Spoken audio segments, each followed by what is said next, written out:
February 20th, 1962. Cape Canaveral, Florida. John Glenn is strapped inside Friendship 7 spacecraft. The rocket is fueled. The countdown is ready. This is the moment America has been waiting for. Glenn is about to become the first American to orbit Earth, but he refuses to launch. The NASA engineers are confused. Everything is ready. The IBM 7090 computer, the most powerful computer on Earth, has calculated the trajectory. The numbers are perfect. But Glenn says no. He will not fly. He says 4 words that will change history. Get the girl to check the numbers. The girl. That is what they called her. A 43-year-old woman with a mathematics degree. A woman who had been calculating rocket trajectories for 9 years. A woman whose brain was more trusted than a $1 million computer. But they called her the girl. Her name was Katherine Johnson. She was a black woman working in a segregated office at NASA. She could not use the same bathroom as her white colleagues. She could not eat at the same table. But a white astronaut was betting his life on her calculations. She checked the numbers by hand. With a pencil and a mechanical calculator, she worked through pages of complex equations, orbital mechanics, gravitational forces, entry angles. Every number had to be perfect. One mistake and John Glenn would die in space. The numbers matched. Katherine said the trajectory was correct. John Glenn launched. He orbited Earth 3 times. He came home safely. America celebrated. But for 50 years, almost nobody knew Katherine Johnson's name. What if I told you the woman who calculated the exact path to the moon was a black woman who had to walk half a mile to use the colored bathroom? What if I told you she did calculations in her head that the most advanced computer struggled to perform? What if I told you they erased her from every history book, every newspaper article, every celebration for 75 years? They needed her genius to win the space race. But they could not let America know that a black woman saved them, because acknowledging her brilliance would destroy everything white supremacy built its power on. This is not ancient history. Katherine Johnson died in 2020, 5 years ago. Your children learned about the Apollo missions in school, but they never learned her name. That erasure was deliberate. That theft was systematic, and it continues today. After this video, you will understand why only 3% of STEM workers are black women. You will understand why your daughter was told she is not good at math. You will understand why they only teach you about white male scientists.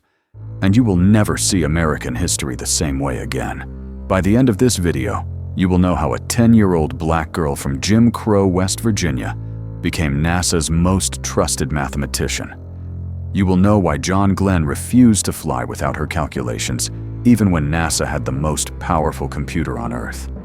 You will know how she hand-calculated the trajectory that put the first man on the moon and brought him home safely. You will know why they erased her from history for 75 years until a movie forced America to face the truth. This is not just about one woman. This is about a system that stole credit from black genius for decades. This is about the hidden figures who built the space program while being treated like they were invisible. This is about your stolen inheritance, your erased legacy, your buried history. And this is about why it matters right now, today. For your daughter who thinks science is not for her. For your son who never sees black people in STEM careers. For your family who deserves to know that your ancestors did not just survive oppression. They calculated moon landings while being oppressed. Your ancestors were not victims waiting for white people to save them. They were mathematical geniuses who saved white astronauts. They were the brains behind America's greatest triumph. And they did it all while being told they were not good enough, smart enough, human enough. That strength is in your DNA. That brilliance is in your blood. That excellence is your inheritance. And today, you are going to claim it. Let me take you back to where it all started. To a little girl in West Virginia who counted everything she saw. A little girl who would grow up to count the stars. August 26, 1918. White Sulphur Springs, West Virginia. Katherine Coleman was born into a world that told her she had no future. Jim Crow laws were in full force. Lynching was at its peak. The Ku Klux Klan was resurgent. For a black girl born in the South in 1918, the odds were stacked impossibly high. Her father was Joshua McKinley Coleman. He worked as a lumberman cutting trees in the Appalachian forests. Hard physical labor. Low pay. But he was determined his children would have better. Her mother was Joylette Roberta Coleman. She had been a teacher. She knew the power of education. She knew it was the only way out. Katherine was the youngest of 4 children, and from the moment she could talk, she was different. She counted everything, every step she took, every dish she washed, every stair she climbed. She counted the stars at night. She counted the seconds between thunder and lightning. Her mind was wired for numbers. I counted everything she would say later. I counted the steps to the road, the steps up to church, the number of dishes and silverware I washed. Numbers were everywhere, and Katherine saw them all. By the time she was 5 years old, her parents knew. Their daughter was special. She was doing arithmetic that children twice her age struggled with. She was asking questions about geometry, about patterns, about why numbers worked the way they did. She had the mind of a mathematician. But she was a black girl in West Virginia in 1923. What future could she possibly have? Here is what most people do not understand about Jim Crow education. In Greenbrier County, West Virginia, where Katherine grew up, there were no public schools for black children past 8th grade. None. If you were black and you wanted to go to high school, you had 3 options. Stop your education, leave the state, or find a way to travel 120 miles to Institute, West Virginia, where West Virginia Collegiate Institute had a high school for black students. Most families could not afford to send their children away. Most black children in Greenbrier County stopped their education at 8th grade. They went to work in the fields, in the kitchens, in the lumber yards. That was the system. That was how white supremacy worked. Keep black children uneducated, and you keep black people powerless. But Joshua and Joylette Coleman refused to accept that for their daughter. When Katherine was 10 years old and ready for high school, they made a decision that would change her life. They would move the entire family to Institute, West Virginia during the school year, so Katherine could attend high school. Joshua would find work there. The family would sacrifice. But Katherine would get an education. Think about what that means. A black family in 1928, in the middle of the Great Depression, uprooting their entire lives so their 10-year-old daughter could go to high school. That is how much they believed in her. That is how much they understood. Education was survival. Katherine entered high school at age 10, 10 years old, surrounded by teenagers. And she excelled. Mathematics came to her like breathing. Algebra, geometry, trigonometry. She absorbed it all. Her teachers at West Virginia Collegiate Institute recognized immediately that they had a prodigy on their hands. They pushed her. They challenged her. They gave her advanced coursework. They treated her like the genius she was. By age 13, Katherine Coleman had finished high school. 13. Most children are just entering high school at that age. Katherine was graduating, but she did not stop there. West Virginia Collegiate Institute also had a college program. West Virginia State College, a historically black college. Katherine enrolled immediately.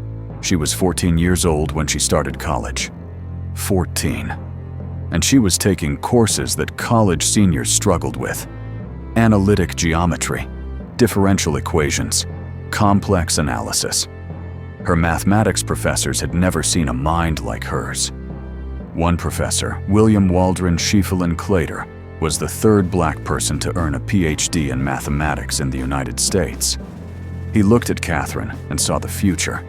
He created advanced mathematics courses specifically for her, because she had already mastered everything else the college offered. Dr. Claytor told her something she would never forget. "You would make a good research mathematician, and I am going to see to it that you are prepared. A research mathematician." In 1934, for a black woman, that was almost unthinkable. Research mathematics was a field dominated entirely by white men. Universities would not hire black women. Research institutions would not admit them. The entire system was designed to keep people like Katherine out. But Dr. Claytor saw her potential and refused to let the system crush it. Katherine graduated from West Virginia State College in 1937. She was 18 years old. She graduated summa cum laude with degrees in mathematics and French.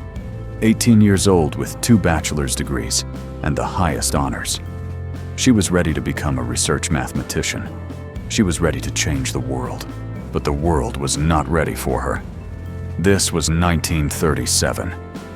Jim Crow America. A black woman with a mathematics degree had almost no options. Universities would not hire her. Research labs would not admit her. The doors were closed, locked, barred. So Katherine did what millions of educated black people were forced to do. She became a teacher. She taught mathematics at a black public school in Marion, Virginia. She was brilliant, overqualified, and trapped. She taught algebra and geometry to high school students, while her mind was capable of calculating orbital mechanics. This is what systemic racism does. It takes genius and forces it into a box. It takes potential and suffocates it. But Katherine did not give up. She got married in 1939 to James Francis Goebel. They had 3 daughters. She taught. She raised her family. She waited. And in 1938, something extraordinary happened. The NAACP sued West Virginia to integrate graduate schools. The lawsuit succeeded.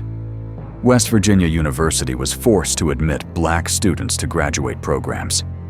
Katherine applied to the graduate mathematics program at West Virginia University. She was accepted. In 1940, Katherine Coleman Goebel became one of the first 3 black students to integrate West Virginia University. She was going to become the first black woman to earn a graduate degree in mathematics from that university. But then life intervened. She became pregnant with her second daughter. In 1940, there were no accommodations for pregnant graduate students. No maternity leave, no childcare support.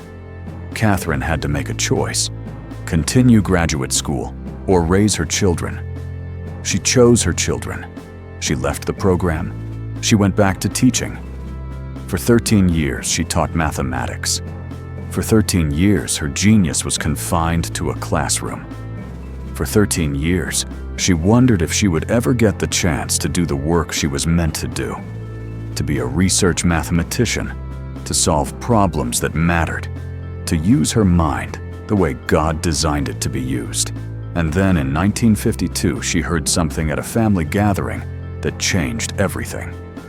Her sister's husband mentioned that the National Advisory Committee for Aeronautics, NACA, was hiring mathematicians at the Langley Research Center in Hampton, Virginia. And they were hiring women. And they were even hiring black women. Katherine could barely believe it. A chance to do real mathematical research. A chance to work on problems that mattered. A chance to finally use her gifts.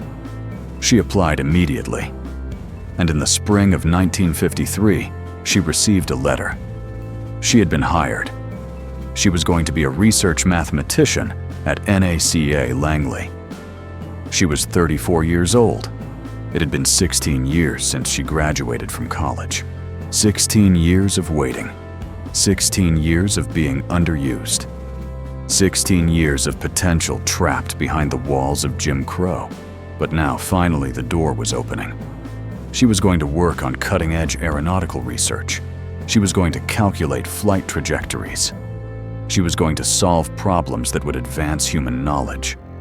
She was going to prove what she had always known, that her mind was just as sharp, just as capable, just as valuable as any white man's. She had no idea that her work would one day send men to the moon. She had no idea that astronauts would refuse to fly without her calculations. She had no idea that her name would be hidden for 75 years and then resurrected as a symbol of hidden genius. All she knew was that finally, she had a chance. And she was not going to waste it. But what she walked into at Langley was not the meritocracy she hoped for. It was Jim Crow in a laboratory. It was segregation dressed up as science. It was a system designed to use black brilliance while denying black humanity. And Katherine was about to navigate that system with a combination of genius courage and unshakable determination that would rewrite history. Hold that thought. Because what happened in the first week Katherine walked into Langley will show you exactly how the system tried to keep her invisible and how she refused to stay hidden. June 1953. Katherine Johnson, still Katherine Goebel at the time, walks through the doors of Langley Research Center for the first time. She is 34 years old. She has waited her entire adult life for this moment. She is about to do the work she was born to do. Research mathematics, real problems, important problems, problems that will push the boundaries of human knowledge. But the first thing she sees is a sign. Colored computers. That is where she is directed. Not to the main computing pool, not to the engineering wing, to the West Area Computing section, the segregated section, the section for black women. Let me explain what a computer was in 1953. A computer was not a machine. A computer was a person. A human being, almost always a woman, who performed complex mathematical calculations by hand. These women used mechanical calculators, slide rules, pencils, and paper. They calculated trajectories for aircraft. They analyzed wind tunnel data. They solved differential equations. They did the mathematical work that made aeronautical research possible. And at Langley, the computers were segregated. White women worked in one area. Black women worked in another. The West Area Computing section. Separate building, separate office, separate bathrooms, separate cafeteria tables. This was Virginia in 1953. Jim Crow was the law. Segregation was policy. And NASA, or NACA as it was called, then followed that policy without question. Katherine walked into the West Area and met the other black women who worked there. Dorothy Vaughan, who would later become NASA's first black supervisor. Mary Jackson, who would become NASA's first black female aerospace engineer. And dozens of other brilliant black women whose names you have never heard. Women with mathematics degrees. Women with sharp minds and incredible skills. Women who were doing the hardest calculations in the building. And women who had to use a bathroom half a mile away because the nearby one was whites only. Think about that for a second. You are solving equations that will determine whether an aircraft is safe to fly.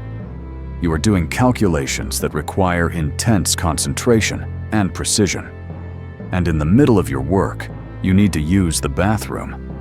So you have to walk half a mile across the Langley campus in the Virginia heat, or cold, or rain, to the building with the colored women sign.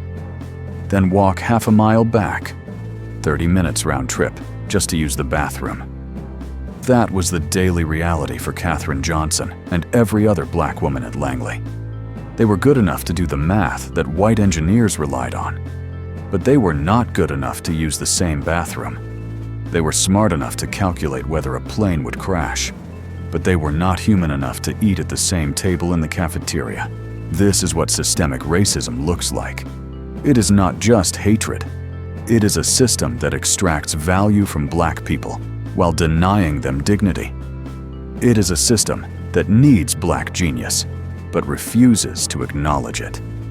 It is a system that uses you and then erases you. But Katherine Johnson did not accept that system. She followed the rules when she had to. She used the colored bathroom. She sat at the colored table. But in her mind, she was already planning how to break through. how to show them that her brain was too valuable to keep locked in a segregated corner, how to make them see her as a mathematician, not a colored computer. Her chance came sooner than she expected. 2 weeks after she started, one of the all-male engineering teams needed a temporary computer to help with a project. They needed someone who could handle complex calculations quickly and accurately. Dorothy Vaughan recommended Katherine. Katherine was assigned to the Flight Research Division, temporarily, just for one project. She walked into that office and it was a different world.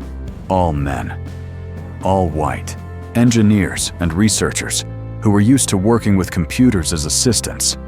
Women who took their equations, calculated the solutions, and brought back the answers.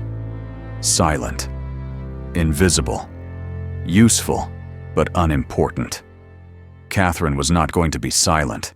Katherine was not going to be invisible. The engineers gave her a problem to solve. Trajectory calculations for an aircraft test. She solved it in half the time they expected. They gave her another problem. She solved it, and then asked a question. Why are we using this approach? Would this alternate method give us more precision? The room went quiet. Computers did not ask questions. Computers did not challenge methods. Computers certainly did not suggest alternate approaches, especially not black female computers. But Katherine had asked, and her alternate method was correct. It was better. The lead engineer stared at her for a long moment. Then he smiled. He said, "You are right. Let us try it your way." That was the moment. That was when Katherine Johnson stopped being a computer and started being a mathematician. That was when she proved she was not there to just follow instructions. She was there to think, to analyze, to innovate, to contribute. The temporary assignment became permanent. Katherine was transferred from West Area Computing to the Flight Research Division. She was working directly with engineers now, solving real problems, and she was not stopping there. She started attending briefings, research meetings where engineers discussed projects and problems. Women were not usually allowed in those meetings. Computers definitely were not.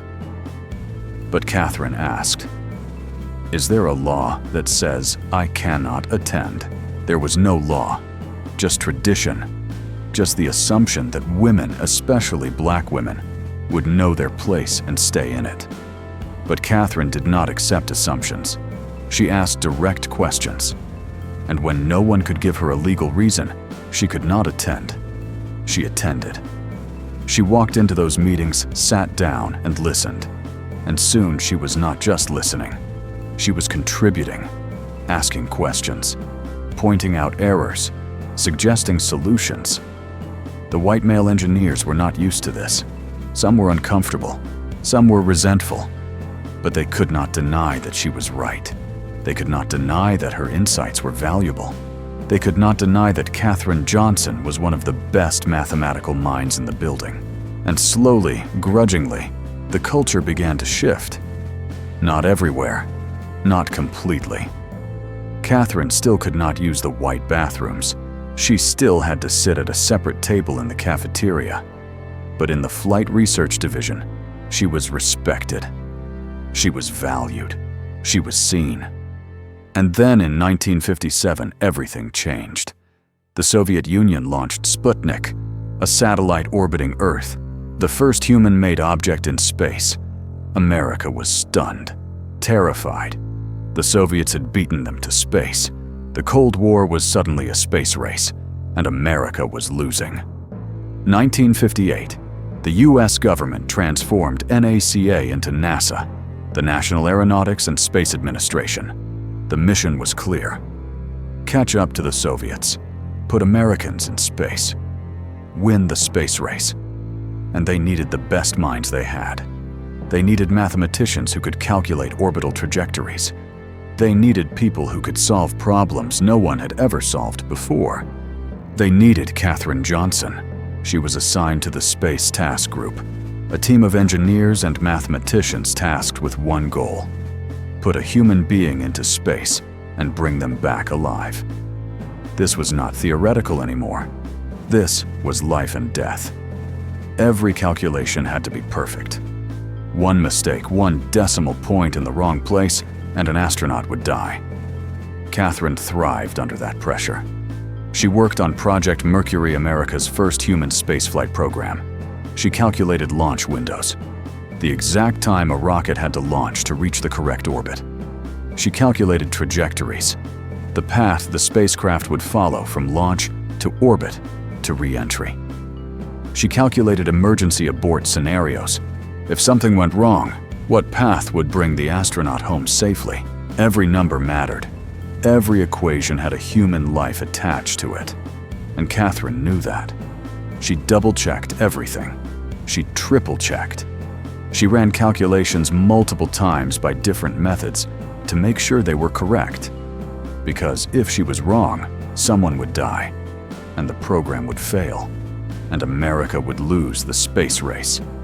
May 5th of 1961, Alan Shepard climbed into the Freedom 7 spacecraft. He was about to become the first American in space, a 15-minute suborbital flight. Not as advanced as what the Soviets had done, but a start. America needed this. America needed a win. Katherine Johnson had calculated the trajectory. She had run the numbers dozens of times. She knew they were correct. But she also knew the stakes.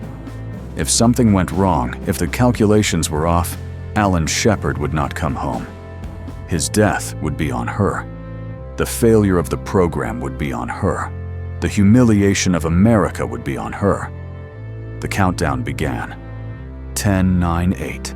Katherine was not at Cape Canaveral. She was at Langley, listening on the radio, holding her breath. She knew the numbers were right, but knowing and watching it happen are two different things. 7, 6, 5. Her calculations had to work. They had to. 4, 3, 2, 1. Launch. The rocket roared to life. Freedom Vaughan lifted off. 15 minutes and 22 seconds later, Alan Shepard splashed down in the Atlantic Ocean. Safe. Successful. America had put a man in space. Katherine Johnson had calculated the path that got him there and brought him home. But when the newspapers reported the success, her name was nowhere. When President Kennedy celebrated the achievement, her name was not mentioned. When NASA held press conferences, her face was not in the photos. She had done the math that made it possible, but she was invisible, hidden, erased. That was the pattern. Use black genius. Erase black credit. It happened with Alan Shepard, and it was about to happen again with the most famous space mission of them all. The one that made John Glenn a hero. The one that Katherine Johnson made possible. The one that proved a black woman's brain was more trusted than $1 million computer. But before we get to that moment, you need to understand what was happening behind the scenes. Because NASA was not just segregated. NASA was actively trying to erase the need for human computers altogether. They had just bought the most advanced computer on Earth. And if that machine worked, women like Katherine Johnson would be obsolete. They could be replaced, forgotten, erased. But John Glenn was about to change all of that. And what he said would force NASA to admit something they did not want to admit, that Katherine Johnson was irreplaceable. 1961, NASA purchased an IBM 7090 computer. This was not a desktop. This was a machine the size of a room. It cost millions of dollars. It could perform thousands of calculations per second. This was the future. This was progress. This was going to make human computers obsolete. The engineers at NASA were excited. Finally, they could calculate complex orbital trajectories instantly. No more waiting for human computers to work through equations by hand. No more double-checking. No more relying on people who might make mistakes. The machine would do it all. Faster, more accurately, more reliably. But there was one problem. The astronauts did not trust it. These were test pilots. Men who had flown experimental aircraft. Men who had survived crashes and near misses. Men who trusted their instincts and their experience. They did not trust a machine they did not understand. They did not trust a computer that gave them numbers without showing the work. They wanted a human being to verify the numbers, someone whose brain they could trust, someone who had proven themselves over and over. They wanted Katherine Johnson. February 20th, 1962. John Glenn was preparing to make history. He was about to become the first American to orbit Earth. Not just go to space, not just a 15-minute flight like Alan Shepard, a full orbit, 3 times around the planet. This was the mission that would prove America could compete with the Soviets. This was everything. The IBM computer had calculated the trajectory, launch time, orbital path, re-entry angle, splashdown location. The numbers were ready. The engineers trusted them. But John Glenn did not. He had one condition before he would get in that spacecraft. He wanted Katherine to check the numbers. He called her the girl. That is what the engineers called her. That is what everyone called her. Get the girl to check the numbers. Not get Katherine Johnson. Not get the mathematician. Get the girl. Decades later, people would criticize that language. They would say it was disrespectful, diminishing, and they would be right. But in 1962, that was progress. A white astronaut asking for a black woman by name, even if he called her the girl, was extraordinary. Because he was saying out loud what everyone knew, but nobody acknowledged. Katherine Johnson was the best. NASA called her into a meeting. They explained the situation. John Glenn wants you to verify the IBM calculations. He will not launch until you do. She nodded. She understood. This was not about doubting her colleagues. This was not about doubting the machine. This was about life and death. John Glenn's life. And he trusted her more than he trusted technology. They gave her the numbers, pages and pages of calculations, orbital mechanics, gravitational equations, entry angles, velocity computations. Every number had to be perfect. If the trajectory was off by even a fraction of a degree, Glenn would miss the re-entry window. He would burn up in the atmosphere, or he would skip off the atmosphere into space and never come home. There was no margin for error. Katherine sat down at her desk with her mechanical calculator and pencils. She started working through the equations, one by one, line by line, number by number. She was not just checking the IBM output, she was recalculating everything from scratch. Because that is what the job required. Because that is what John Glenn's life required. Because that is what her integrity required. Hours passed. She filled pages with calculations. She cross-referenced tables. She verified constants. She checked her work. Then she checked it again. And when she was finished, she looked at the IBM numbers and looked at her numbers. They matched. Every single one. The trajectory was correct.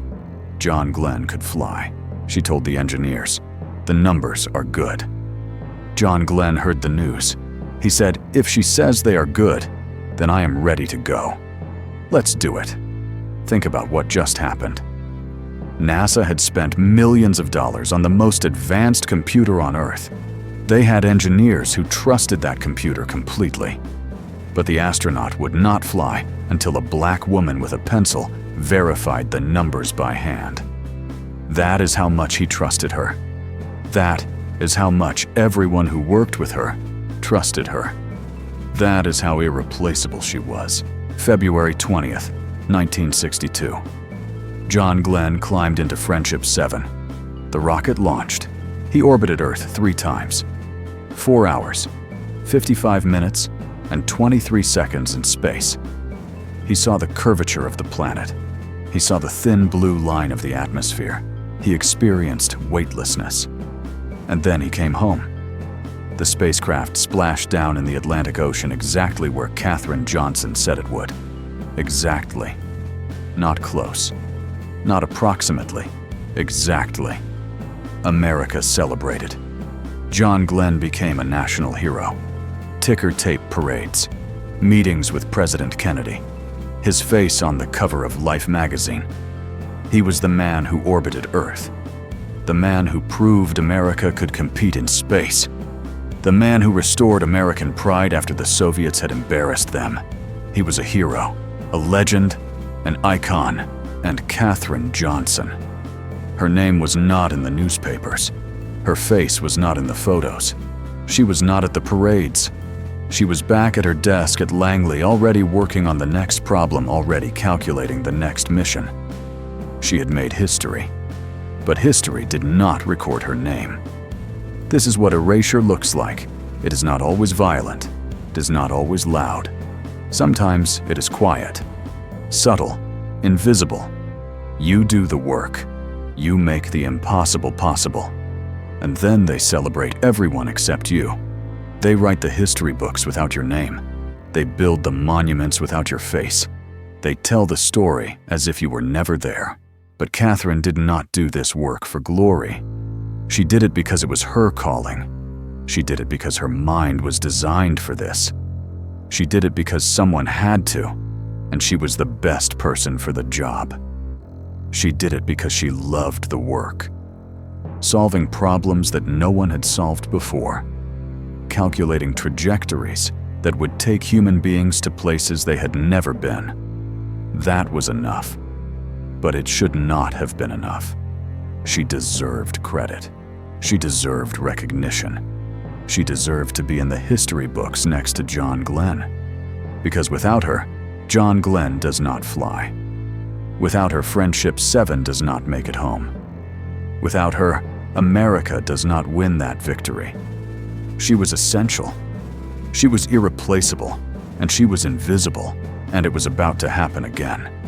Because the next mission was even bigger. The next challenge was even harder. America was going to the moon, and Katherine Johnson was going to calculate the path to get there. July 1962, President Kennedy gave a speech at Rice University. He said, "We choose to go to the moon in this decade and do the other things, not because they are easy, but because they are hard." America was committing to the impossible, landing human beings on the moon and bringing them home safely. Something that had never been done. Something that most scientists thought could not be done. Something that would require new technology, new methods, and new mathematics. Katherine Johnson heard that speech and knew what was coming. She was going to be part of it. She was going to calculate the trajectories that would take astronauts to the moon. And she was ready. But what she did not know was how many obstacles she would still face, how many times she would have to prove herself, how many times the system would try to minimize her contributions, and how many years it would take before anyone outside NASA even knew her name. But here is what they could not erase. Her work. The numbers do not lie. The mission succeeded because her calculations were correct. The astronauts came home because her math was perfect. History tried to forget her, but the evidence was undeniable. Katherine Johnson sent men to the moon, and nobody, no matter how hard they tried, could erase that truth. Hold on, because what I am about to show you next will prove she was not alone. There were other black women at NASA doing genius-level work, and every single one of them was erased the same way Katherine was. This was not an accident. This was not oversight. This was systematic. This was policy. And when you see the pattern, you will understand why they did it. 1969, Apollo 11. The mission that would define a generation. The mission that would prove humanity could leave Earth and walk on another world. The mission that required mathematical precision beyond anything ever attempted. And Katherine Johnson was at the center of it all. But let me back up for a second. Because between John Glenn's orbit in 1962 and the moon landing in 1969, Katherine was working on something even more complex. She was developing the mathematics for rendezvous in space. The ability for two spacecraft to meet, dock, and separate while orbiting at 17,000 miles per hour. This had never been done before. Nobody knew if it was even possible. Think about the problem. You have two objects moving at incredible speeds in three-dimensional space. Both are affected by Earth's gravity. Both have limited fuel.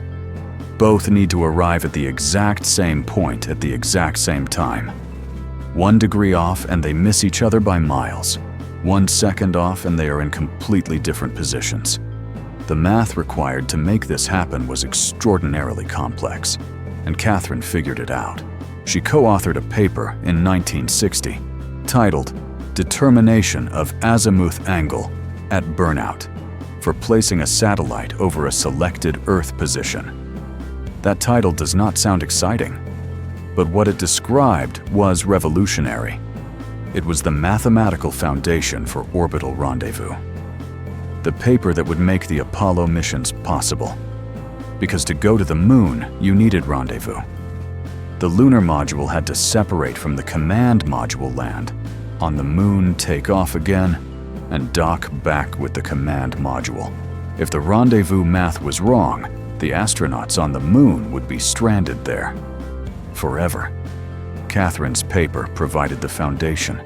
Other engineers built on it. They refined it. They tested it. But the foundation was hers. And when NASA published that paper, her name was on it. Katherine Johnson, co-author. It was one of the few times her name appeared in an official NASA document. One of the few pieces of evidence that she was there doing this work, making history possible. And then came Apollo 11. July 16, 1969. Neil Armstrong, Buzz Aldrin, and Michael Collins climbed into the spacecraft. The most powerful rocket ever built was going to launch them toward the moon. And every calculation, every trajectory, every orbital path had been checked and rechecked by teams of mathematicians, including Katherine Johnson. She had calculated the trajectory from Earth to the moon, the exact path the spacecraft would follow for 3 days through the vacuum of space. She had calculated the lunar orbit insertion, the moment when the spacecraft's engines would fire to slow it down enough to be captured by the moon's gravity. She had calculated the descent path for the lunar module, the path that would take Armstrong and Aldrin from orbit to the surface. And she had calculated the ascent path, the path that would bring them back up to dock with Michael Collins in the command module. Every single one of those calculations had to be perfect. If the Earth-to-moon trajectory was off, they would miss the moon entirely and be lost in space. If the lunar orbit insertion was off, they would crash into the moon or skip off into deep space. If the descent was off, they would land in a crater or on a boulder, and the lunar module would tip over. If the ascent was off, they would never dock with the command module, and Armstrong and Aldrin would die on the moon. The margin for error was almost zero, and Katherine knew it. She had been working on these calculations for years. She had run the numbers so many times she could do them in her sleep. But she still checked them again, because 3 human lives depended on her being right. July 20th, 1969.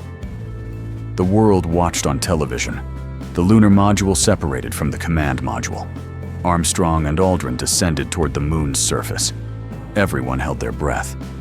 And then Armstrong's voice crackled over the radio. The Eagle has landed. They were on the moon. Humans were standing on another world. It was the greatest achievement in human history. 600 million people watched on television. President Nixon called it the greatest week in the history of the world since creation. Neil Armstrong took his first step and said that's one small step for man, one giant leap for mankind. The world celebrated. But Katherine Johnson wasn't done yet, because getting to the moon was only half the mission. They still had to get home. The lunar module had to launch from the moon rendezvous with the command module, and then the spacecraft had to travel back to Earth and re-enter the atmosphere at exactly the right angle. Too steep, and they would burn up. Too shallow, and they would skip off the atmosphere and be lost in space forever. Katherine had calculated the return trajectory. She knew the numbers were right, but she still worried.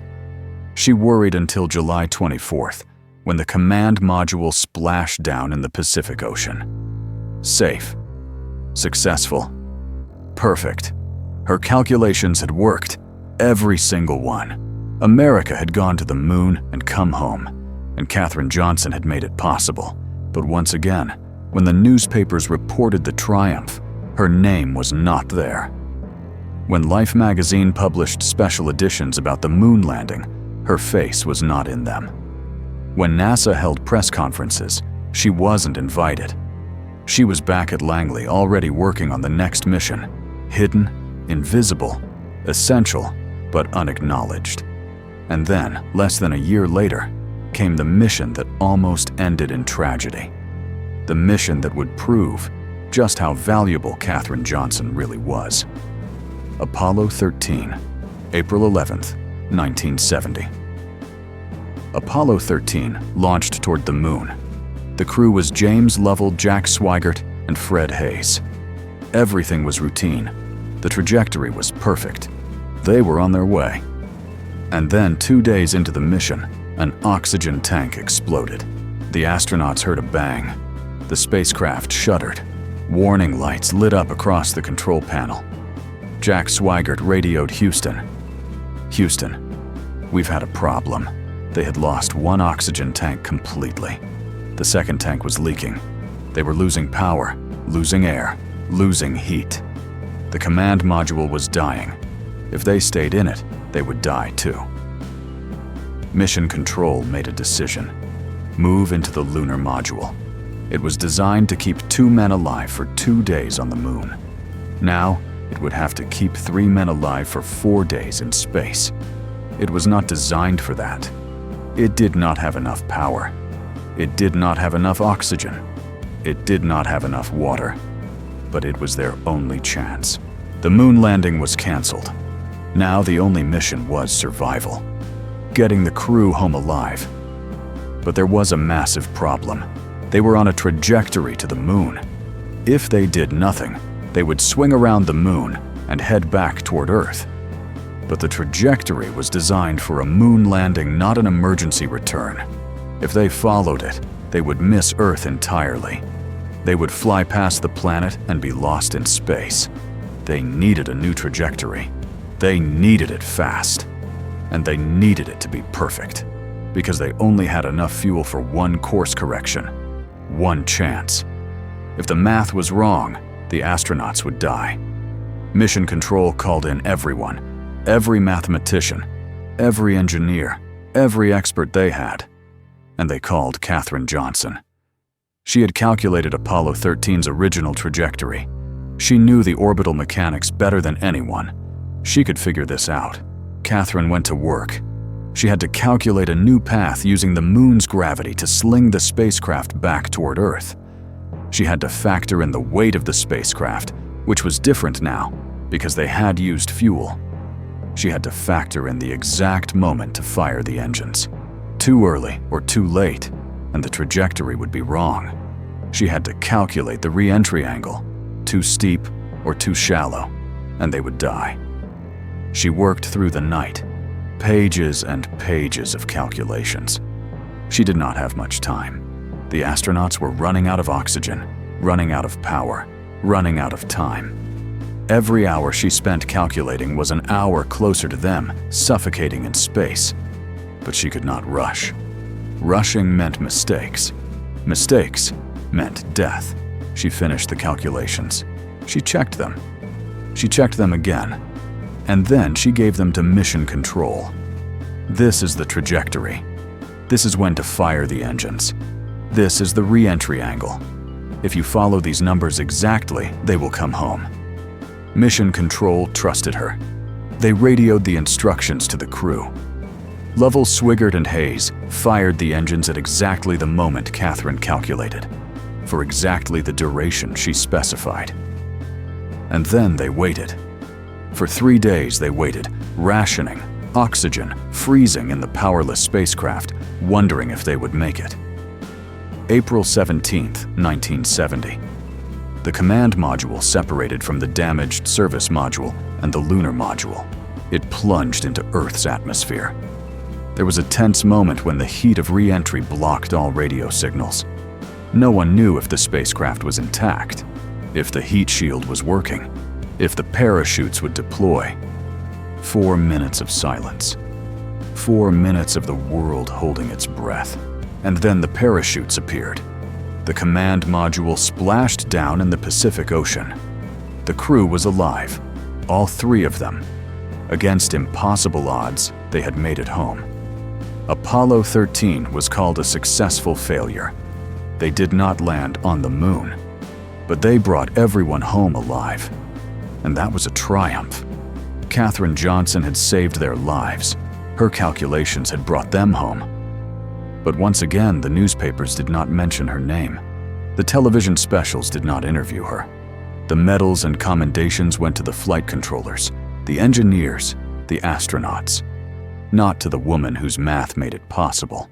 She did not complain. She did not demand recognition. She went back to work.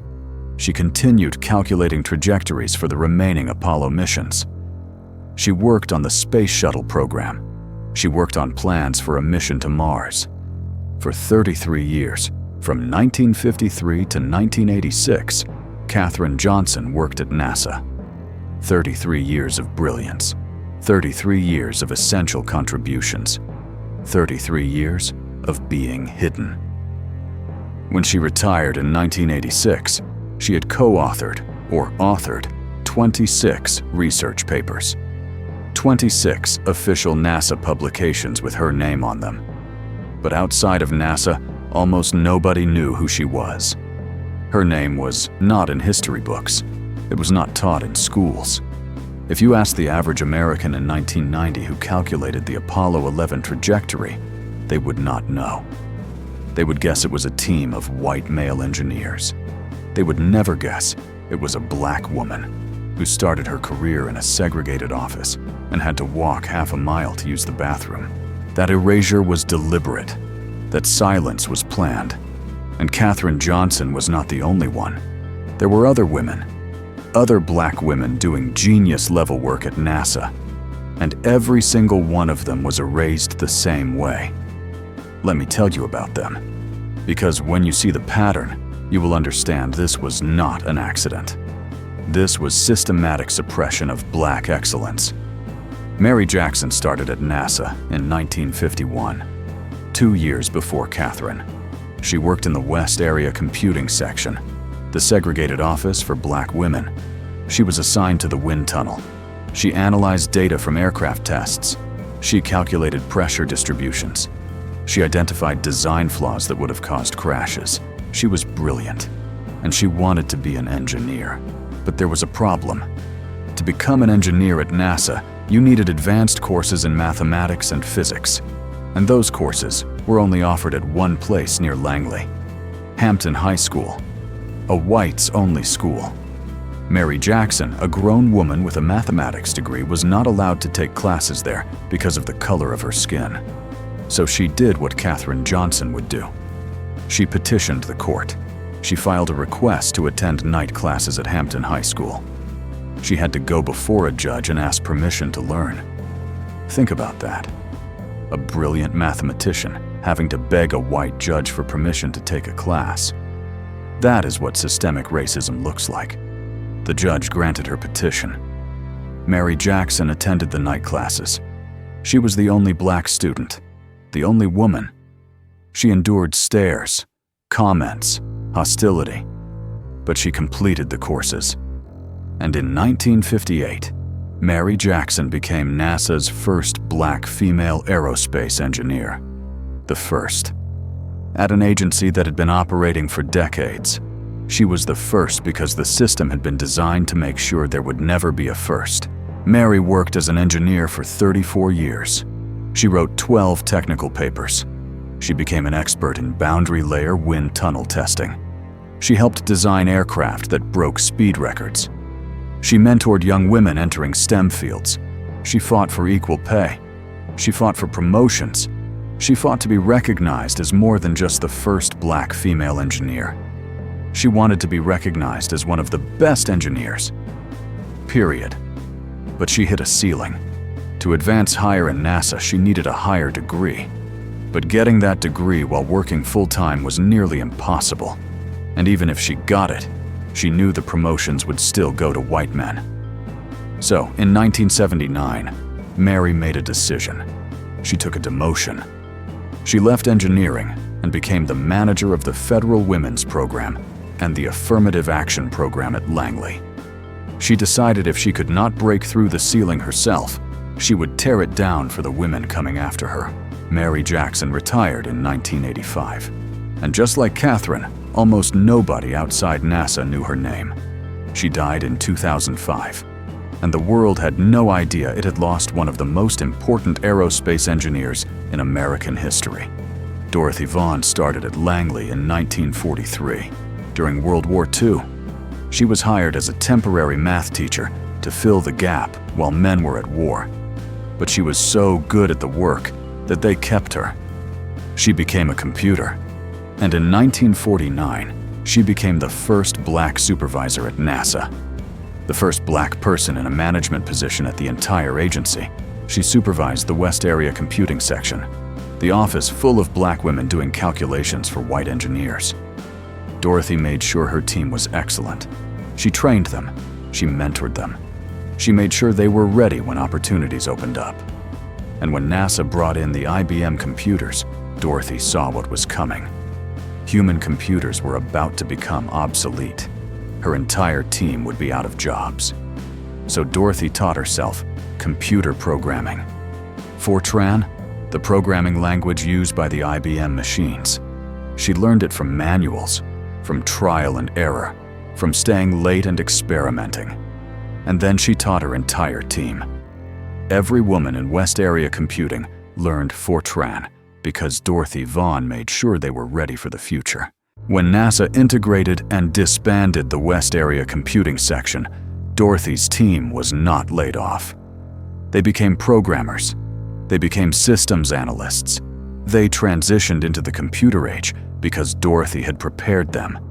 She saved their careers. She saved their livelihoods. And she did it without any official support, without any training budget, without anyone asking her to. She just did it, because that is what leaders do. Dorothy Vaughan worked at NASA until 1971, 28 years. She was a pioneer in computer programming, a leader, a mentor, a trailblazer, and almost nobody knew her name. She died in 2008. And the world barely noticed. Christine Darden started at NASA in 1967. She had a master's degree in mathematics. But NASA hired her as a computer, not an engineer. A computer. For years, she watched men with the same degree, sometimes with less education, than her get hired as engineers, while she was stuck calculating other people's equations. So she did something bold. She walked into her supervisor's office and asked, "Why? Why are men with my qualifications engineers, while I am a computer?" Her supervisor did not have a good answer, because there was no good answer. The reason was racism and sexism, but he could not say that out loud. Christine got her promotion. She became an engineer, and then she became one of NASA's leading experts on sonic booms. The shock waves created when aircraft break the sound barrier. She wrote over 50 technical papers. She became an international expert. She gave presentations around the world. And still outside of aerospace engineering circles, nobody knew her name. Christine Darden worked at NASA for 40 years. 40 years of groundbreaking research. She retired in 2007. And if you ask the average American to name a NASA scientist, they would not say Christine Darden. They would not say Mary Jackson. They would not say Dorothy Vaughan. They would say Neil Armstrong, Buzz Aldrin, John Glenn. White men, astronauts, heroes, the people whose faces were on television and in the newspapers. Do you see the pattern? Now, Katherine Johnson, Mary Jackson, Dorothy Vaughan, Christine Darden. 4 black women. 4 mathematical geniuses, 4 essential contributors to the space program, and all 4 of them were erased from history. All 4 of them worked for decades in obscurity. All 4 of them died or retired before most people knew their names. This was not an accident. This was not oversight. This was systematic erasure. This was a deliberate choice to give credit to white men and deny credit to black women, even when those black women were doing the hardest work, even when their contributions were essential, even when without them, the missions would have failed. They needed black genius, but they could not admit it, because admitting it would destroy the myth that white men built America's greatness alone, the myth that black people were inferior, the myth that women could not do advanced mathematics. If America knew that black women calculated the moon landing, it would shatter the entire narrative white supremacy was built on. So they buried the truth. They hid the names. They wrote the history books without Catherine, Mary, Dorothy, and Christine. They built the monuments to white male heroes and left the black women who made those heroes possible in the shadows. But here is what they didn't count on. The truth has a way of coming out. Records exist. Papers were published. People remember. And eventually someone would dig through the archives and find what had been hidden. Someone would tell the story they tried to bury. And when that story came out, the world would finally see what had been stolen, what had been erased, what had always been there if anyone bothered to look. But before I tell you how the truth finally came out, you need to understand exactly how they hid it. Because it was not just passive erasure, it was active suppression. It was laws, policies, systems, and culture, all working together to make sure black women stayed invisible. And when you see the machinery of erasure, you will understand why it took 75 years for Katherine Johnson's name to become known, and why even now, most people still do not know Mary, Dorothy, or Christine. Hold on, because what I am about to show you is the blueprint of systematic erasure. This is how they stole credit. This is how they buried genius. This is how they rewrote history. And this is why your children were never taught these names in school. Let me show you how institutional erasure works. It is not one thing. It is a system. Multiple layers all working together to make sure certain people stay invisible, while others get all the glory. And at NASA, that system was perfected. First layer, physical segregation. Katherine Johnson and every other black woman at Langley worked in the West Area Computing Section. Separate building, separate office. This was not just about racism. This was strategic. By keeping black women physically separated from the white engineers and administrators, it was easier to pretend they did not exist. When the press visited Langley to do stories on the space program, they toured the main engineering areas. They never saw West Area Computing. When photographers came to take pictures, they photographed white male engineers at their desks. They never went to the segregated building where black women were doing the calculations those engineers relied on. The bathroom situation was not just degrading, it was isolating. Katherine had to leave her office, walk half a mile across campus, use the colored bathroom, and walk back. That is time away from her desk, time away from meetings, time away from the conversations and collaborations that lead to opportunities. White women could use the bathroom down the hall and be back in 2 minutes. Katherine lost 30 minutes. That adds up. Over weeks, months, years. That is hundreds of hours of professional isolation. The cafeteria was the same. Separate tables for black workers. You could not sit with your white colleagues. You could not have lunch with the engineers you were working with. You could not build relationships over a meal. Those informal conversations, those moments where someone mentions a new project and asks if you want to work on it, those opportunities were denied to black women because they were not allowed to sit at the same table. This physical segregation made it easy to erase black women from the record. When NASA wrote press releases about successful missions, they quoted the engineers.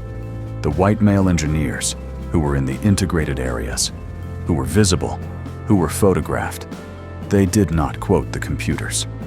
The black women who were hidden away in a separate building, out of sight, out of mind, out of history. Second layer, legal and institutional barriers. Jim Crow was the law in Virginia until 1964.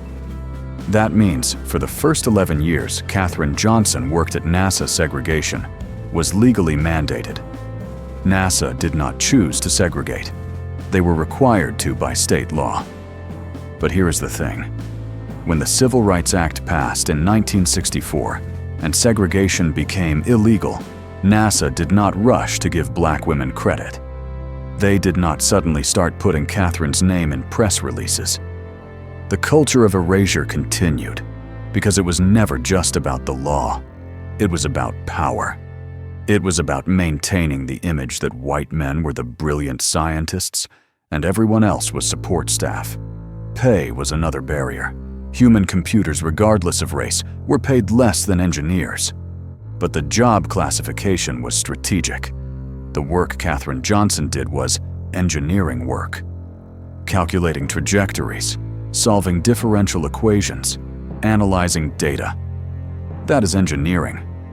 But she was classified as a computer, which meant lower pay, lower status, less recognition. Even when she started attending engineering meetings and contributing at the same level as engineers, her job title did not change for years. The system kept her in a lower category, so they could pay her less and credit her less. Promotion barriers were real. Mary Jackson had to petition a court just to take classes that would qualify her for promotion. Christine Darden had to confront her supervisor directly to get the promotion she deserved. These were not normal career obstacles. These were systems designed to keep black women from advancing. And even when they did advance, they hit ceilings. There were no black women in senior leadership at NASA until decades later. The message was clear. You can work here. You can contribute. But you will never lead. You will never be the face of this agency. Third layer, educational erasure. This is the most insidious because it affects generations. From the 1960s through the 2000s, American textbooks about the space race did not mention Katherine Johnson, did not mention Mary Jackson, did not mention Dorothy Vaughan. They mentioned NASA. They mentioned engineers as a vague collective. They mentioned astronauts by name. But the black women who did the math, invisible. History textbooks showed pictures of mission control during Apollo 11. Rooms full of white men in white shirts and black ties. Those are the images burned into American consciousness. That is what people think NASA looked like. They do not picture West Area computing. They do not picture black women at desks with mechanical calculators. Because those pictures were not published. Those stories were not told. Museums were complicit. The Smithsonian National Air and Space Museum is the most visited museum in America. For decades, it had extensive exhibits on the Apollo program. Models of spacecraft, moon rocks, spacesuits, but no mention of Katherine Johnson. No exhibit on the human computers. No recognition of the black women who made it possible. It was not until 2017, after the movie Hidden Figures came out, that the museum added an exhibit honoring these women. 2017, 48 years after Apollo 11. Universities did not teach this history. If you took aerospace engineering courses, you learned orbital mechanics, you learned the math, but you did not learn that Katherine Johnson pioneered those calculations. You learned about von Braun and the rocket scientists, white men. Many of them former Nazis brought over in Operation Paperclip, but you did not learn about the black women who were there from the beginning. Fourth layer, media manipulation and cultural narrative. This is how erasure becomes permanent. From 1961 to 1969, the peak years of the space race newspapers and television covered every mission extensively. They wrote profiles of astronauts. They interviewed engineers. They did special reports on mission control. And in all of that coverage, Katherine Johnson was mentioned maybe a handful of times. Maybe. Her name was not a household name. Her face was not on magazine covers. When Apollo 11 landed on the Moon Life magazine published a special edition, pages and pages of photos and stories. Not one mention of Katherine Johnson. Not one photo of West Area computing. The narrative was clear. White men went to the moon. White men made it possible. Everyone else was invisible. Hollywood reinforced this. Movies about the space program, the right stuff. Apollo 13, From the Earth to the Moon, focused on astronauts and white male engineers. These were great films, but they were incomplete. They told half the story. They showed mission control full of white men without acknowledging that those men relied on calculations from black women who were not in the room. It was not until 2016 that Hidden Figures was released, a movie specifically about Katherine Johnson, Dorothy Vaughan, and Mary Jackson. That movie was a cultural phenomenon. It was nominated for Best Picture. It made over $200 million. Suddenly, everyone knew Katherine Johnson's name. Suddenly, schools started teaching about hidden figures. Suddenly, NASA started talking about these women publicly. But here is the question. Why did it take until 2016? Katherine retired in 1986. 30 years of silence. Dorothy Vaughan died in 2008. Mary Jackson died in 2005. They died in obscurity. They died before the world knew their names. Because no one looked. No one cared. The history had been written. The narrative was set. White men built the space program. That was the story. And it would have stayed the story if not for one person. Margot Lee Shetterly, a black woman writer who grew up in Hampton, Virginia, whose father worked at NASA, who knew these women existed because she saw them in her community, and who decided to find out why nobody else knew. Margot spent years digging through NASA archives, reading old reports, finding documents with Katherine's name, Mary's name, Dorothy's name, interviewing people who worked with them, piecing together a story that had been deliberately fragmented and hidden. She wrote a book, Hidden Figures, published in 2016, the same year the movie came out. And that book, that movie, finally brought these women out of the shadows. But think about what that means. It took a black woman author spending years doing recuperative history to uncover what should have been common knowledge. NASA did not volunteer this information. The government did not publish it. It was buried in archives, scattered across documents, hidden in plain sight. If Margot Lee Shetterly had not gone looking, Katherine Johnson might have died without ever being widely known. Just like Dorothy, just like Mary. That is how powerful erasure is. You do not have to burn the records. You just have to not celebrate them. You just have to not teach them. You just have to write the history books without certain names. And within one generation, those people are forgotten. Within 2 generations, it is as if they never existed. But here is what they could not erase. The work itself, the papers Katherine published, the missions that succeeded, the astronauts who came home alive. That evidence exists. And when someone finally looked at it, the truth was undeniable. Katherine Johnson sent men to the moon. Mary Jackson revolutionized wind tunnel testing. Dorothy Vaughan pioneered computer programming at NASA. Christine Darden became a leading sonic boom expert. They did the work. And the work does not lie. So the question is not did they contribute? The question is, why were they erased? And the answer is uncomfortable but necessary. They were erased because acknowledging their genius would destroy white supremacy's most important lie. The lie that white people are superior. The lie that black people are less intelligent. The lie that built slavery, Jim Crow segregation, and every racist policy in American history. If America admitted in 1969 that a black woman calculated the moon landing, that lie falls apart. If textbooks in the 1970s taught children that black women were essential to the space program, segregation cannot be justified. If the narrative included Katherine Johnson from the beginning, every racist assumption gets challenged. So they buried her. They buried all of them. Not with violence, not with laws explicitly forbidding recognition, but with silence, with omission, with writing the story as if they were not there. And that silence, that erasure, that theft of credit and legacy has consequences that reach into today, into your life, into your children's lives. And I am about to show you exactly how.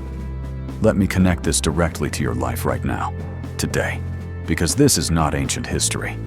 Katherine Johnson died 5 years ago in 2020. Dorothy Vaughan's grandchildren are alive. Mary Jackson's great-grandchildren are in school right now. This erasure is not something that happened long ago. It is happening now, and it is affecting your family. Here is the reality. Today, black women make up less than 3% of the STEM workforce. 3%. In a country where black people are 13% of the population, black women should be at least 6 to 7% of STEM workers. But they are half that. Why, here is what they tell you. Black girls are not interested in STEM. Black girls are not good at math. Black girls choose other careers. They make it sound like a choice, like a preference. But let me tell you what really happened. They erased the role models. They hid the pioneers. They made sure your daughter never saw a black woman scientist in her textbook. And when you cannot see it, you cannot be it. Your daughter goes to school. She opens her science textbook. She sees pictures of Einstein, Newton, Galileo, all white men. She learns about NASA. She sees pictures of mission control, all white men. She learns about the moon landing, Neil Armstrong, Buzz Aldrin, Michael Collins, all white men. The message is clear. Science is for white men. Math is for white men. Space is for white men. You do not belong here. And then her teacher says, some people are just naturally good at math. And she looks around the advanced math class, and it is mostly white boys and Asian kids. And she thinks, I guess I am not naturally good at math. She does not know that her ancestors calculated moon landings. She does not know that Katherine Johnson was doing orbital mechanics in her head. She does not know that she has genius in her DNA. So she believes the lie. She drops out of advanced math. She chooses a different path, not because she is not capable, but because nobody told her she was. That is what erasure costs. That is what stolen history does. It does not just rob the past, it robs the future. Every girl who never pursued STEM because she did not see herself represented. Every young woman who thought science was not for her. Every brilliant mind that went into a different field because she did not know black women built the space program. That is millions of lost potential. Millions of contributions that never happened. Millions of innovations that do not exist because the next Katherine Johnson gave up in 10th grade. And it is not just STEM. It is confidence. It is self-image. It is understanding who you are. When your history is erased, you do not know what you come from. You do not know what your people accomplished. You think you are starting from zero. You think you have to prove you are worthy of a seat at the table. You do not realize your ancestors built the table. Your grandmother knew this. She told you to work twice as hard to get half as far. She told you to be excellent because excellence is your only defense. She told you to get your education because they cannot take that from you. She was talking about Katherine Johnson. She was talking about Mary Jackson. She was talking about every black woman who had to be perfect in a system designed to make her fail. That wisdom came from somewhere. It came from women who lived through this, who survived this, who overcame this, and passed the knowledge down. But here is what they didn't tell you. You should not have to work twice as hard. That is not inspiration. That is injustice. Katherine Johnson should have been paid the same as white engineers doing the same work. She should have been promoted at the same rate. She should have been credited in the same way. She should not have had to be twice as good to get half the recognition. That is not something to celebrate. That is something to be angry about. And that anger is righteous. That anger is justified. Because this is not just about the past. This is about now. Right now. Today. Black women in STEM still face the same patterns. Different forms, but same patterns. A black woman scientist publishes research. A white male colleague takes credit. He presents it at a conference. His name goes on the follow-up papers. She is listed as a contributor, if at all. Sound familiar? That is what happened to Katherine. That is what happened 70 years ago. And it is still happening. A black woman engineer suggests a solution in a meeting. Everyone ignores it. 10 minutes later, a white man suggests the same solution. Everyone agrees it is brilliant. She speaks up. She says, "I just said that." They say, "Well, he explained it better." Sound familiar? That is what Katherine faced. She had to fight to be in meetings at all. And when she spoke, she had to fight to be heard. A black woman applies for a senior position at a tech company. She has the qualifications. She has the experience. But they hire a white man with less experience because he is a better culture fit. What does culture fit mean? It means he looks like them. He went to the same schools. He grew up in the same neighborhoods. He fits the image of what a leader looks like. And that image does not include black women. Sound familiar? That is why Mary Jackson hit a ceiling. That is why Dorothy Vaughan had to take a demotion to help other women. The system is designed to keep you out. Let me give you the numbers. The median wealth of a white household in America is $188,000. The median wealth of a black household is $24,000. That is not because black people do not work hard. That is because wealth was stolen and opportunities were denied. When Katherine Johnson was paid half of what white engineers made for decades, that is wealth stolen from her family. Wealth that could have been invested. Wealth that could have been passed down. Wealth that could have built generational prosperity. Multiply that by every black woman at NASA. Multiply that by every black worker in every industry who was underpaid because of racism. That is trillions of dollars in stolen wealth. They say, why do black people need reparations? Slavery was so long ago, but this is not about slavery. Katherine Johnson was underpaid in the 1960s and 70s. Your parents' lifetime. Your lifetime if you are over 50. This is not ancient history. This is recent theft. And the people who benefited from that theft, or their children, still have that wealth. And the people who were robbed, or their children, still feel that loss. Katherine Johnson eventually got recognition. In 2015, President Obama gave her the Presidential Medal of Freedom. She was 97 years old. 97. After 50 years of being invisible, she finally got honored. But a medal does not pay back wages. A medal does not restore stolen wealth. A medal does not undo decades of erasure. It is something, but it is not justice. It is not restoration. It is not reparations. And here is the thing. Katherine was one of the lucky ones. She lived long enough to see Hidden Figures. She lived long enough to have a NASA building named after her. She lived long enough to know the world finally knew her name. Dorothy Vaughan did not. Mary Jackson did not. They died in obscurity. They died before the movie. They died without ever seeing the recognition they deserved.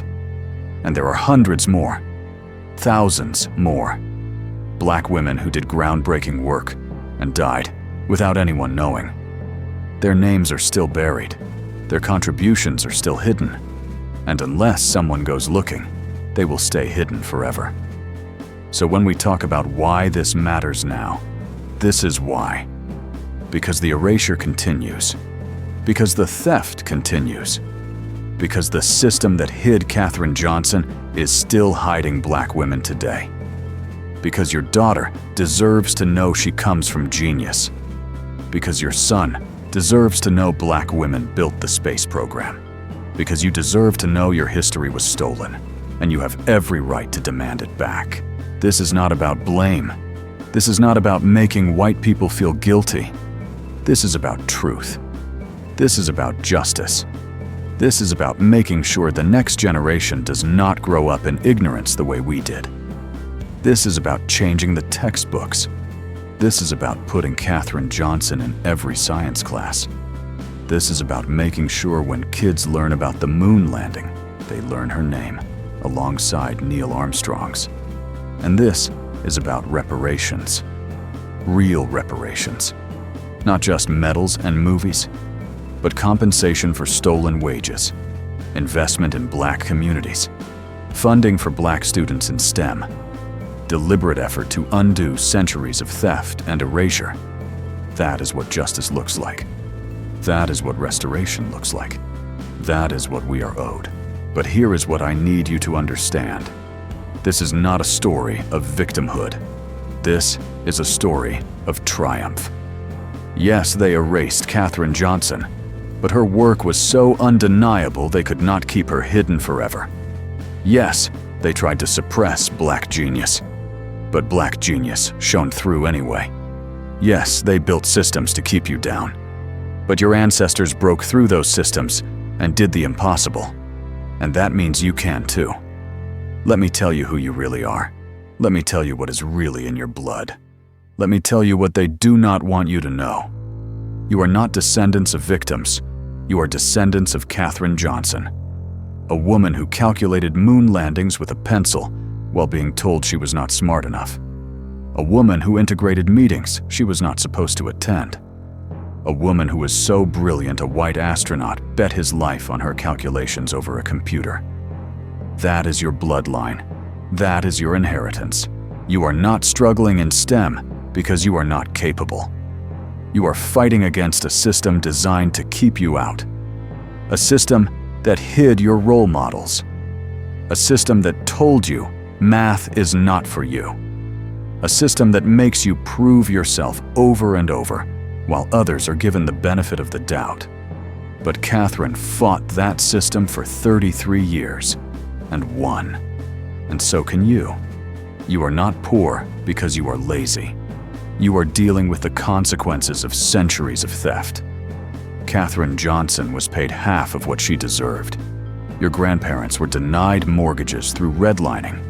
Your great-grandparents' businesses were burned down in race massacres. That wealth did not disappear. It was transferred, stolen from your family and given to white families.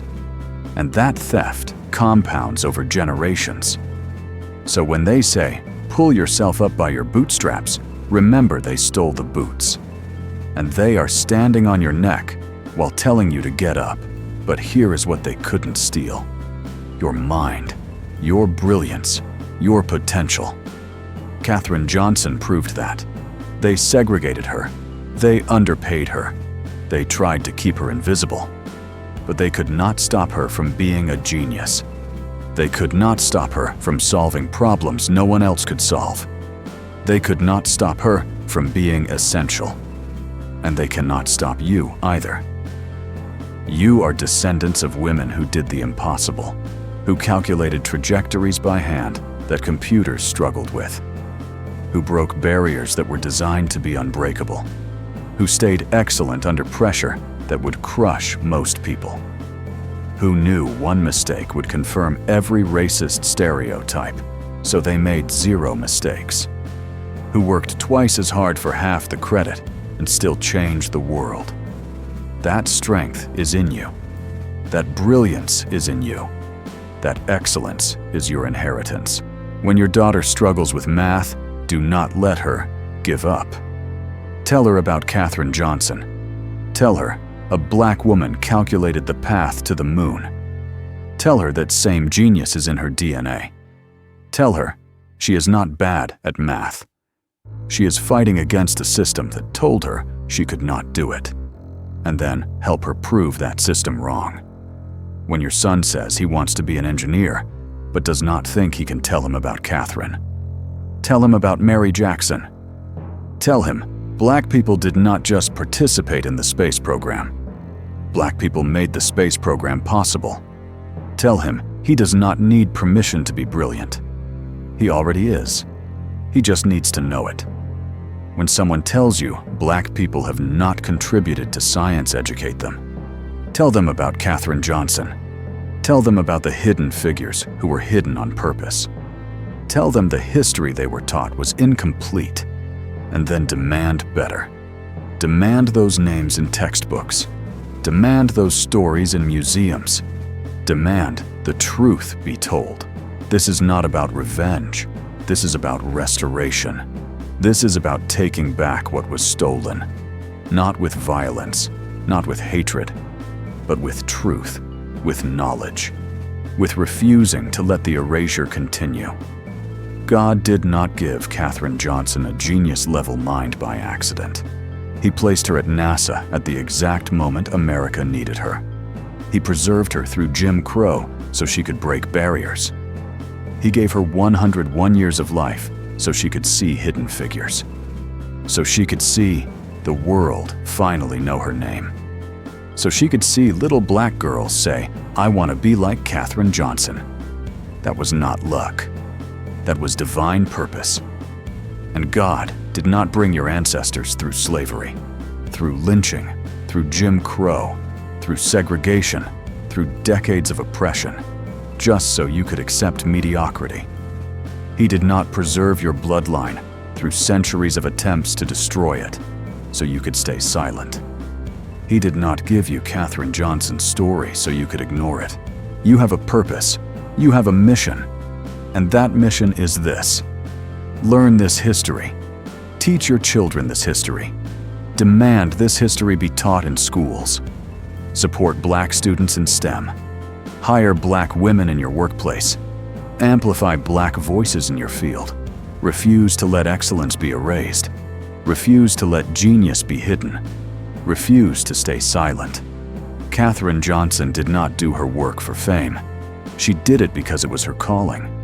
She said, "I was just excited to have challenging work that helped the country and humankind." She did not need applause. She did not need parades. She needed to use her mind the way God designed it. And she did.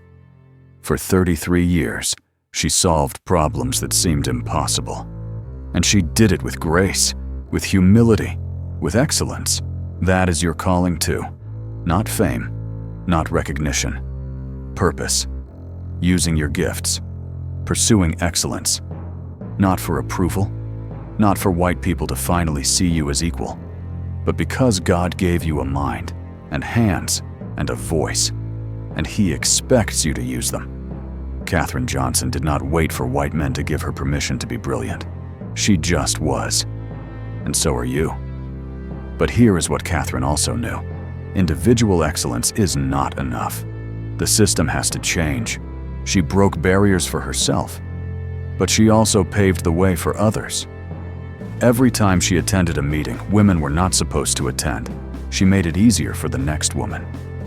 Every time she asked a question, she made it more acceptable for women to speak up.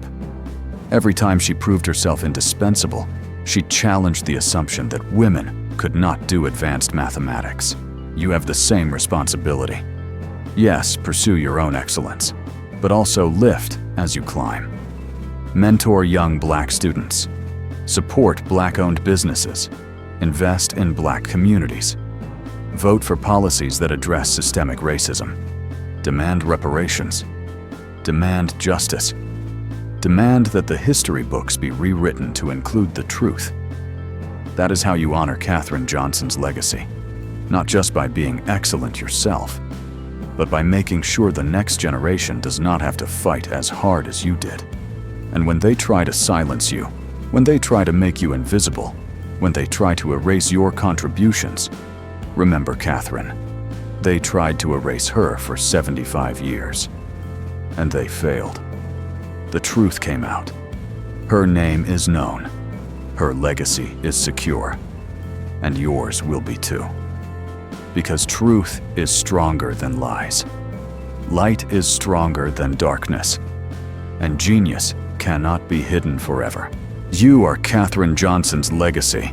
You are the reason she endured. You are the generation that gets to know her name. And you are responsible for making sure the next generation knows it too. Do not let them bury this truth again. Do not let them write Katherine out of history again. Do not let your children grow up not knowing that a black woman sent men to the moon. This is your inheritance. This is your history. This is your power.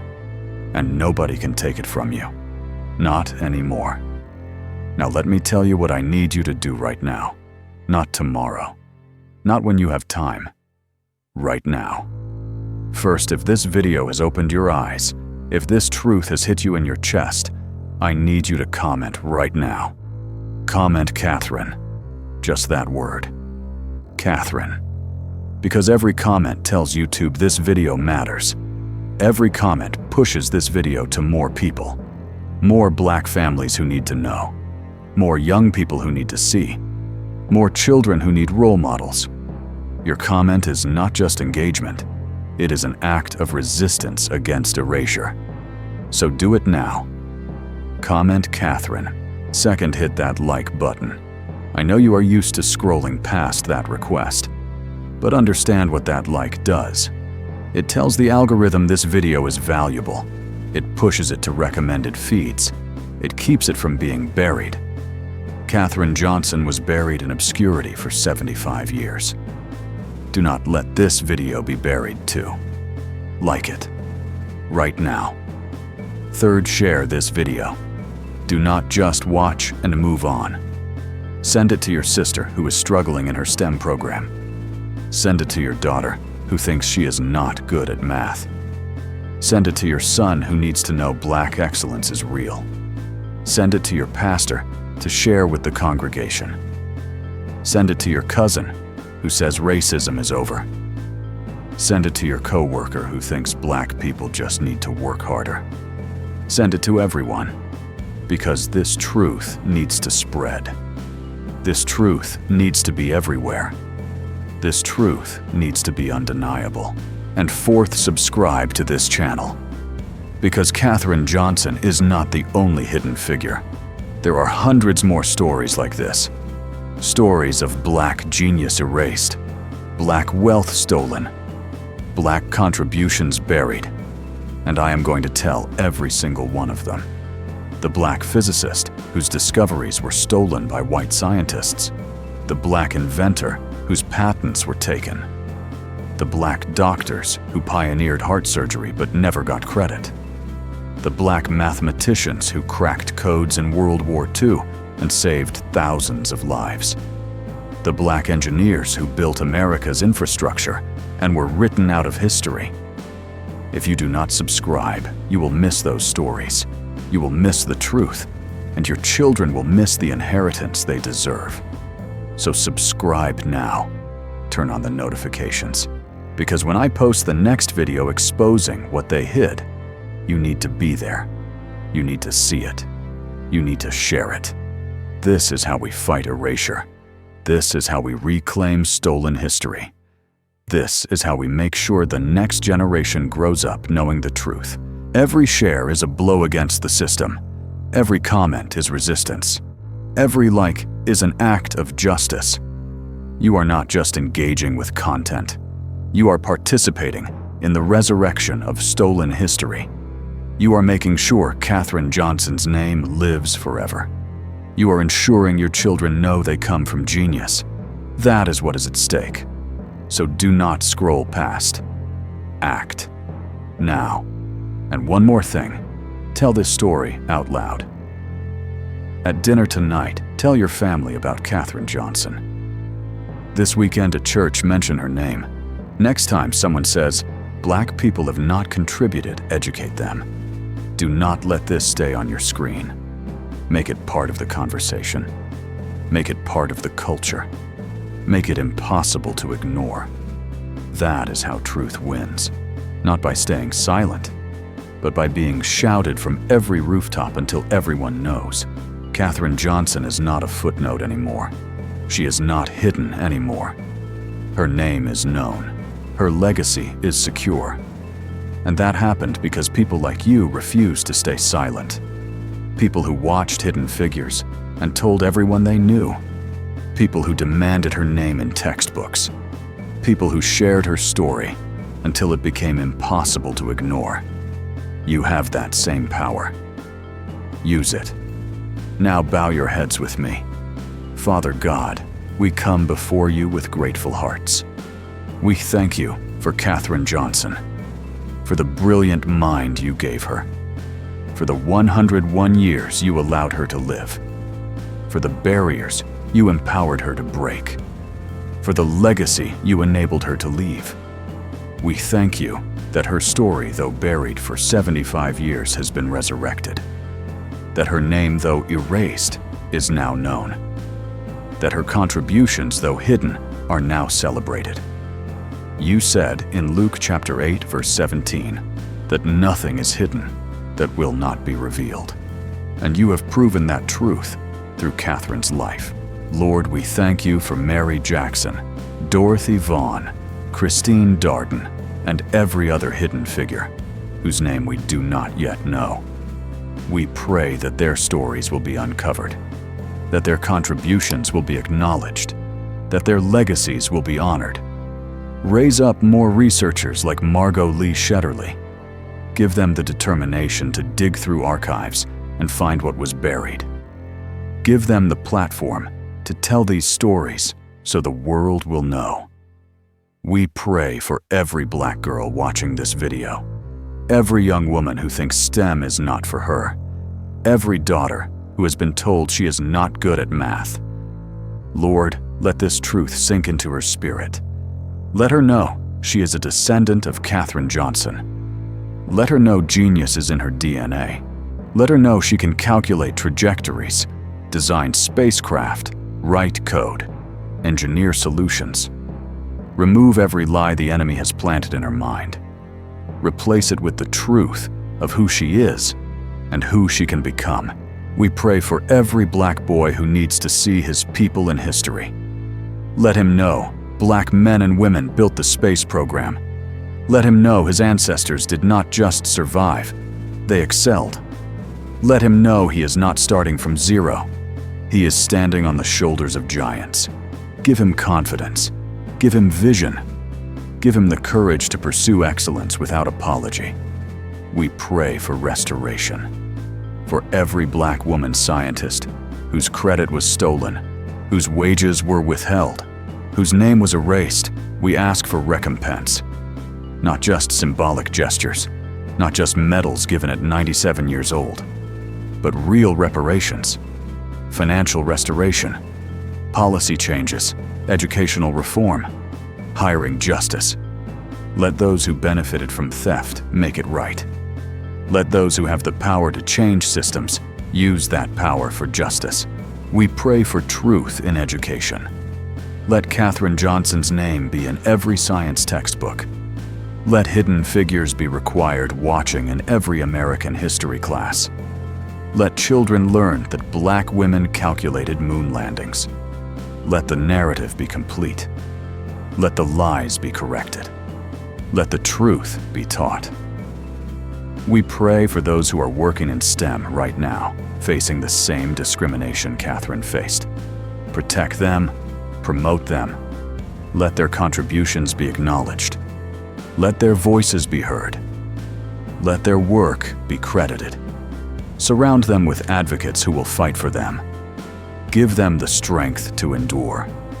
And let them see breakthrough in their lifetime, not 75 years after they retire. And Lord, we pray for ourselves.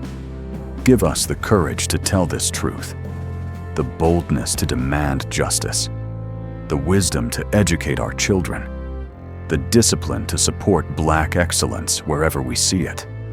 Do not let us be silent. Do not let us be passive.